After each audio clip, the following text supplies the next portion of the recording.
Picture this, a golden retriever, battered and trembling, limping into the heart of the Vatican during a sacred mass led by Pope Francis himself.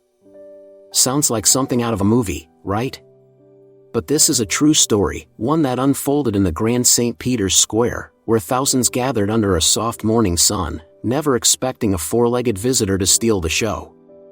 This isn't just about a dog, it's about a moment that reminded the world what compassion really means.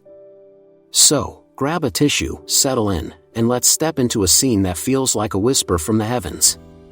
The air in St. Peter's Square shimmered with a quiet holiness that morning, the kind that makes you hold your breath.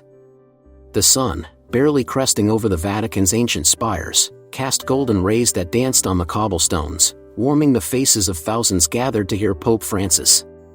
The scent of fresh espresso from nearby cafes mingled with the faint tang of incense wafting from the basilica, grounding the crowd in a moment that felt both earthly and divine. Pilgrims clutched rosaries, their murmurs blending with the soft coo of pigeons fluttering above. It was a scene so serene, it seemed painted by an angel's hand. But something unexpected was about to stir. The architecture of the Vatican loomed like a silent guardian, its marble columns and soaring domes framing the square in a way that felt almost celestial. Children tugged at their parents' sleeves, pointing at the Swiss guards in their vibrant uniforms, standing rigid as statues. A gentle breeze rustled the banners draped across the colonnades, each one embroidered with symbols of faith that swayed like a quiet promise. Somewhere in the distance, a bell tolled, its deep chime rolling over the crowd like a call to something greater. No one could have guessed that a dog in St. Peter's Square would soon turn this sacred morning upside down. The crowd was a tapestry of faces, old women with weathered hands, young couples whispering prayers, tourists snapping photos of Bernini's fountain as it sparkled in the light. Their voices rose and fell in a soft hum, like waves lapping at a shore, each person drawn here for their own reason. Hope, forgiveness, or just a glimpse of the Pope. The air buzzed with anticipation, a shared heartbeat pulsing through the square. You could almost feel the universe leaning in, as if it knew something extraordinary was coming. And maybe it did. After all, who says miracles follow a schedule? Every now and then, a child's laugh or the clink of a coin tossed into the fountain broke the solemnity, reminding everyone that life, even in this holy place, was wonderfully human. The sun climbed higher, painting the square in warmer hues, and the crowd shifted, craning their necks toward the balcony where Pope Francis would soon appear. It was a moment poised on the edge of something sacred, like the world holding its breath before a prayer. But in the midst of this reverence, a small, trembling figure was already weaving through the crowd, unnoticed. And then, as the first notes of a hymn began to rise, a ripple of movement caught a few eyes in the back of the square. Heads turned, whispers sparked. What was that? A stray dog? Here? The scene was set, the stage divine, but the real story was about to limp into view, carrying a lesson no one saw coming. The first notes of the organ swelled through St. Peter's Square, rich and deep, like the heartbeat of the Vatican itself. The crowd hushed, their chatter fading as Pope Francis stepped forward, his white cassock glowing under the morning light. His voice, warm and steady, carried a prayer that seemed to wrap the square in a gentle embrace. The scent of beeswax candles flickered from the altar, their soft glow mirrored in the eyes of the faithful. Hymns rose, voices weaving together in a melody that felt like it could lift the cobblestones. It was a moment of pure reverence, but something was about to shift. The liturgy unfolded with a rhythm as old as the stones beneath the crowd's feet. Priests in flowing vestments moved with quiet precision, their footsteps muffled by the hum of thousands reciting the Lord's Prayer. A faint clink of chalices echoed from the altar, mingling with the rustle of hymnals flipped open by eager hands. Children stood on tiptoes, peering over shoulders to catch a glimpse of the Pope, his smile a beacon in the sea of faces. Every gesture, every word, followed the sacred protocol until a murmur rippled through the crowd, faint but growing. What was that? In the midst of the solemnity, the air seemed to hum with a new energy, like the buzz of a distant storm. A young boy near the front tugged his mother's sleeve, pointing down the central aisle, his whisper sharp with excitement.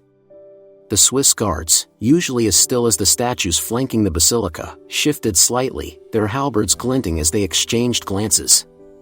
The crowd's focus wavered, drawn to something moving in the distance, something small, something alive.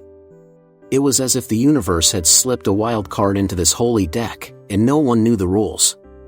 The hymns faltered for a moment, then surged again, as if the singers were determined to hold the moment together. But the distraction grew, a soft wave of gasps and whispers rolling from the back of the square. An elderly woman clutched her rosary tighter, her lips pausing mid-prayer as she squinted toward the aisle. The sunlight slanted through the colonnades, casting long shadows that danced across the cobblestones, and in that golden glow, a shape began to emerge. It wasn't part of the protocol, but it was about to rewrite the story of this day. And then, as Pope Francis raised his hands for a blessing, the murmurs sharpened into a collective intake of breath.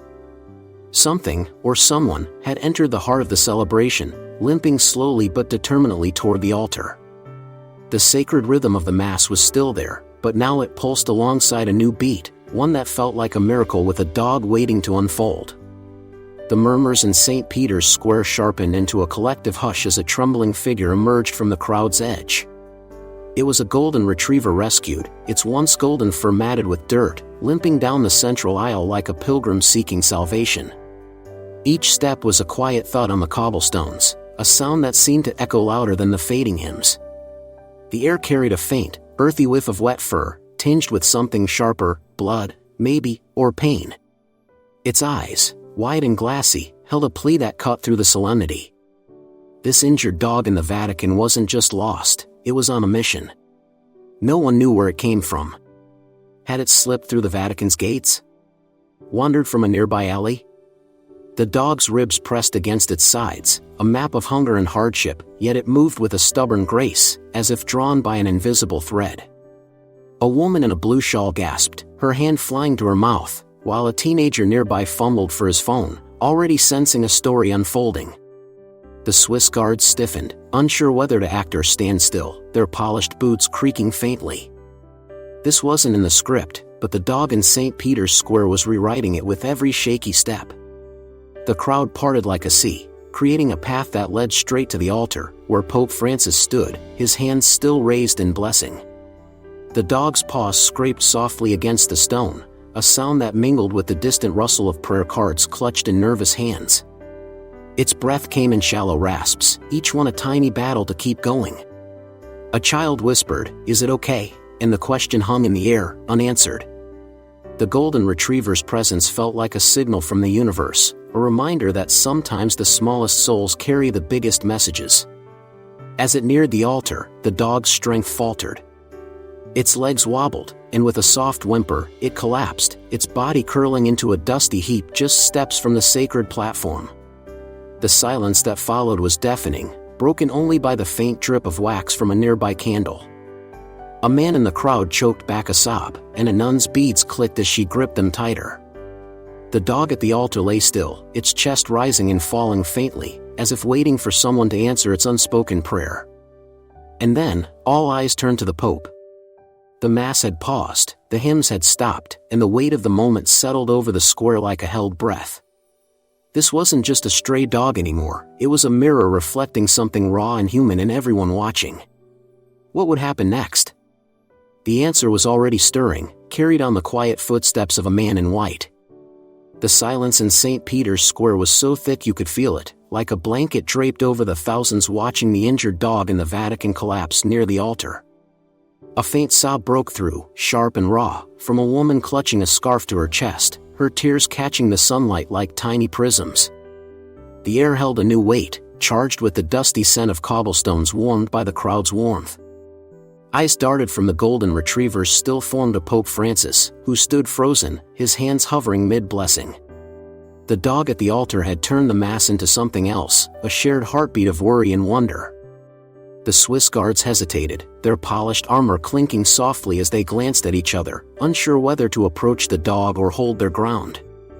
A young girl in a yellow dress tugged her father's hand, her voice a whisper, "Papa, why is he hurt?" Her question rippled through the crowd, stirring murmurs that buzzed like bees in a hive. An elderly man with a cane leaned forward, his weathered face crumpling as he muttered a prayer under his breath. The dog's glassy eyes seemed to plead for help, and who hasn't felt that kind of raw, wordless need? Something big was about to happen, you could sense it. Tears weren't the only response. A teenager in a hoodie nudged his friend, his phone already recording, capturing the golden retriever rescued as its chest rose faintly. "This is unreal," he whispered, and his friend nodded, eyes wide. But not everyone was moved. Some tourists near the back craned their necks, more curious than compassionate, their camera clicks sharp against the quiet. The contrast was stark. Some saw a story, others a soul. Yet the dog's presence, so small yet so heavy, was pulling everyone into its orbit, demanding they feel something. The tension coiled tighter as a nun in a gray habit clutched her rosary, her lips moving silently, as if willing the dog to rise. The faint creak of wooden pews echoed as people shifted, leaning closer, their breath catching in unison. A breeze swept through, carrying the sweet tang of blooming jasmine from a nearby garden, a fleeting reminder of life amid the stillness.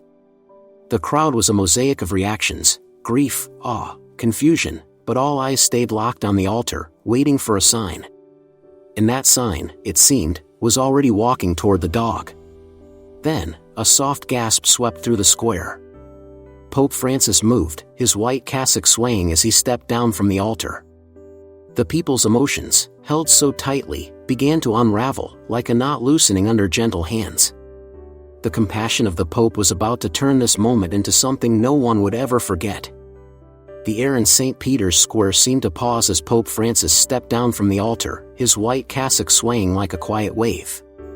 The injured dog in the Vatican lay curled in a dusty heap, its shallow breaths barely stirring the stillness. The faint scent of olive oil from the anointing candles hung in the air, grounding the moment in something sacred yet achingly human. The Pope's footsteps echoed softly, each one a deliberate note in a melody of compassion. The crowd watched, hearts pounding, as the Pope's gesture with the animal began to unfold, feeling like a page torn from a holy book.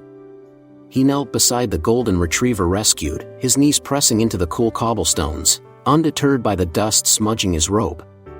His hand, weathered yet gentle, reached out to stroke the dog's matted fur, each touch slow and deliberate, as if soothing a child. The dog's eyes, clouded with pain, flickered open, meeting the Pope's gaze with a trust that seemed to hush the square even further. A faint rustle of fabric came from his cassock as he leaned closer, his breath mingling with the dog's faint wheeze. Was this what grace looked like? The crowd seemed to think so. Then, in a moment that felt like a whisper from the heavens, Pope Francis removed his white zacchetto, the small cap a symbol of his office, and placed it gently beside the dog. His lips moved in a quiet prayer, words too soft for the crowd to hear but heavy with meaning. The sunlight caught the gold cross on his chest, casting a warm glow over the dog at the altar, as if the universe itself was bearing witness. A woman in the front row stifled a sob, her scarf slipping to her shoulder. This act of kindness wasn't just for the dog, it was for everyone watching. The dog's eyes fluttered shut, its body relaxing under the Pope's touch, as if it knew it was safe. The faint clink of a guard's halberd shifting broke the silence, but no one moved to intervene. This moment belonged to the Pope and the dog. A child nearby clutched her mother's hand, whispering, "Is he saving him?" The question hung unanswered, yet the answer seemed to pulse in the air. Sometimes, saving means simply being there. The Pope helps the animal, and in doing so, he was teaching the world something profound. As Pope Francis rose, his eyes lingered on the dog, a quiet promise in their depths. The crowd exhaled, a collective release of tension, as if they'd all been holding their breath for this true, moving story. The Mass would resume, but this gesture, this tender, unscripted act, had already etched itself into the hearts of thousands, setting the stage for a reflection that would ripple far beyond the Vatican's walls. As Pope Francis stood, the silence in St. Peter's Square softened into a shared breath, like a tide pulling back to reveal something sacred. The injured dog in the Vatican lay still, its fur dappled by sunlight filtering through the colonnades, a living emblem of vulnerability. The air carried a faint trace of lavender from a pilgrim's perfume, mingling with the warmth of thousands standing close. The crowd's eyes lingered on the golden retriever rescued, then lifted to the Pope, as if his gesture with the animal had unlocked a deeper truth. This wasn't just a dog, it was a mirror for every heart in the square. The moment felt like a sermon without words, preaching the value of life in its frailest forms. A man in a worn jacket wiped his eyes, thinking of his own struggles, how he'd once felt as broken as that dog. Nearby, a young woman squeezed her boyfriend's hand, whispering, "It's like he's telling us to care." The compassion of the Pope had turned the Mass into a lesson. Dignity isn't reserved for humans alone. The faint hum of a distant Vespa outside the square underscored the quiet, grounding this holy pause in the pulse of everyday life. Something profound was settling in, and it wasn't going away. The Vatican and animals had never seemed so intertwined. The dog's presence, so small yet so mighty, reminded everyone of the Creator's love for all creatures, great and small. An elderly priest in the crowd nodded slowly, his lips curving into a smile, as if recalling a verse about sparrows and divine care. A teenager, still clutching his phone, stopped recording, his face softening. Maybe he'd learned something no screen could capture. The act of kindness wasn't just a moment, it was a spark, igniting thoughts of kindness in a world that often forgets. Who hasn't longed for a second chance, just like that dog? The silence became a kind of prayer, not led by hymns but by the weight of shared understanding. A child's shoe scuffed the cobblestone, a tiny sound that felt loud in the stillness, as her mother whispered about God's creatures. The crowd stood united, not by language or creed, but by the raw, human pull of compassion. The true, moving story was rewriting their hearts, urging them to see the overlooked, to kneel before the hurting. And yet, the story wasn't over, something practical was about to happen. As the Mass resumed, the dog's faint breathing seemed to carry a promise. This miracle with a dog would live on, not just in memory, but in action. The crowd's reflection was only the beginning. The world beyond the square was about to feel the ripples of this quiet, transformative moment. As the Mass drew to a close, the injured dog in the Vatican was gently lifted from the cobblestones, its frail body cradled by a Vatican medic whose hands moved with the care of a parent. The air buzzed with the soft hum of whispered prayers, mingling with the crisp scent of pine from a nearby gardener's cart. The golden retriever rescued was carried through a side gate, out of the square's golden glow, but its story was far from over. The crowd lingered, their faces a mix of hope and quiet awe, as if they'd witnessed a miracle with a dog. Something told them this dog wasn't done teaching the world. In a small veterinary clinic tucked behind the Vatican's walls, the dog was tended to with a tenderness that echoed Pope Francis's touch. The room smelled of antiseptic and warm blankets, a stark contrast to the dusty square. A vet, her glasses fogging slightly from focus, stitched the dog's wounds, her steady hands coaxing life back into its weary frame. Its breathing steadied, each rise of its chest a small victory. A young aide, barely out of his teens, sat nearby, humming a soft tune, as if to remind the dog it wasn't alone. By nightfall, those glassy eyes were brighter, and the dog at the altar was on its way to healing. The decision came swiftly. This dog deserved a home, not just a recovery. A Swiss guard named Matteo, whose stern face had a heart as soft as fresh bread, stepped forward to adopt him. He'd been there in the square, watching the Pope help the animal, and something about the dog's quiet courage had tugged at him. He named it Francesco, a nod to the compassion of the Pope that had changed everything. The first time Francesco wagged his tail, Matteo laughed, the sound echoing through the guard's quarters like a bell of joy. Who could resist a dog with a spirit like that? Francesco's new life was simple but full. He trotted beside Matteo on morning patrols, his golden fur catching the Roman sun, his limp fading with each passing day. The Vatican staff, from clerks to cardinals, snuck him bits of biscotti, their smiles brighter for it. The Vatican and animals had found a new rhythm, with Francesco as its furry ambassador. His presence was a reminder of that day in the square, a living testament to the act of kindness that had touched thousands. But the story was about to grow even bigger. As Francesco napped in a patch of sunlight, unaware of his fame, the world beyond the Vatican was already buzzing with his tale. The true, moving story was spreading, carried by whispers and screens, ready to spark something global. This little dog, once broken, was about to become a beacon for change. The story of the injured dog in the Vatican didn't stay confined to St. Peter's Square, it took flight, carried by a grainy video that spread like wildfire across screens worldwide. The clip, capturing Pope Francis's tender gesture with the animal, was shared millions of times, its pixels glowing on phones in bustling cafes and quiet living rooms. The air seemed to hum with the faint click of keyboards as people typed heartfelt comments, their words mingling with the soft glow of laptop screens. This true, moving story wasn't just news, it was a spark that lit up hearts everywhere. Headlines: Blazed from Rome to Rio, Pope's compassion saves stray dog, and miracle in the Vatican. Newsstands smelled of fresh ink, their pages crinkling as readers pored over the tale of the golden retriever rescued. Animal shelters reported a surge in visitors, inspired by the compassion of the Pope to adopt rather than shop. In a small town in Brazil, a girl named Ana convinced her parents to take in a scruffy mutt, naming it Francesco. The Vatican and animals had become a global conversation, proving one moment could shift how the world sees its four-legged friends. Social media buzzed with hashtags, #Francesco the dog, #Pope for paws, turning the dog at the altar into a symbol of hope. Artists sketched the scene, their pencils scratching late into the night, capturing the Pope kneeling beside the dog in vibrant watercolors. In Italy, a lawmaker proposed stricter animal welfare laws, citing the act of kindness as proof of what compassion can do. Even skeptics, scrolling through X posts with a skeptical squint, paused, their fingers hovering over keyboards. Who doesn't feel a tug when a broken creature finds love? The ripple effect grew. A shelter in London launched a Francesco Fund to treat injured strays, its posters flapping in the chilly wind outside tube stations.